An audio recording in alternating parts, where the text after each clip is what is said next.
we ought to do. It's an appropriate thing that we celebrate the accomplishments. But the ambiguity comes from the fact that we really are celebrating progress from one of the greatest immoralities in the history of mankind, slavery and racism. It's almost like I got an ambiguous feeling about applauding where we come from, because we are really celebrating something that should have never happened. Want us to make us feel good that we made progress against something that should have never happened in the history of the world.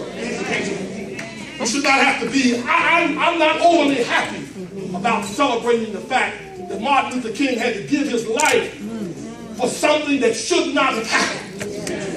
That's an ambiguity.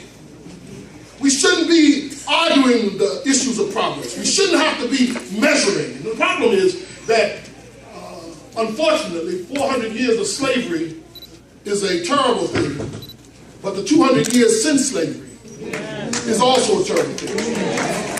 Because we continue to have to carry the baggage of that slave experience. The fallout of slavery is almost as devastating as slavery was itself. Because we have to carry the burden of all the negativisms that is associated with slavery. Slavery was born out of a prejudice that was based on the color of a person's skin. And unlike any other slavery in the history of the world, it was attached to the color of the skin.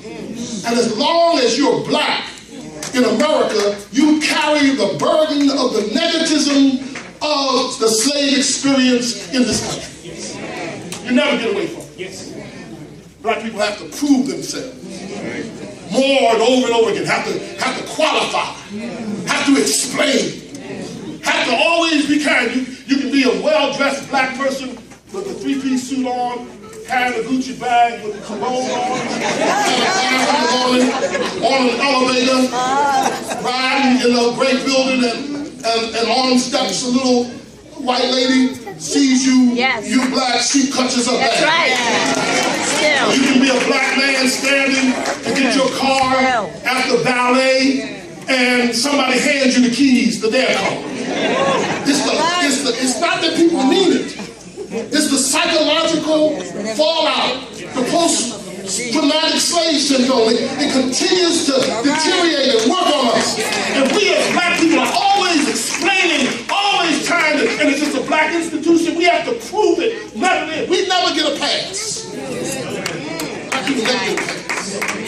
And then when we do perform, the majority of the community says, oh, you are not like the others. And then some of us fall into that, oh yeah, I'm not like the others.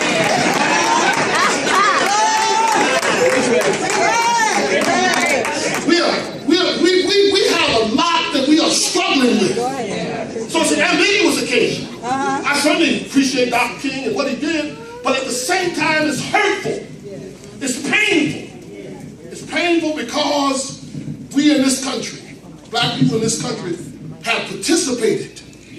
There's a passage in the Jeremiah narrative that says the harvest is past, the summer is ended, and we are not saved. Meaning that we've done our part. When you plant, you expect a harvest. That's the fundamental axiom of agriculture. Without that axiom, the farmer would have to go out of business. It is presumptuous, it's automatic that if you plant, you expect a harvest. And in this country, African Americans have been planting from the very foundation. First person to die in the Revolutionary War, forget about the Civil War, was Christopher Adams. The first person to die in the Revolutionary War was a black person.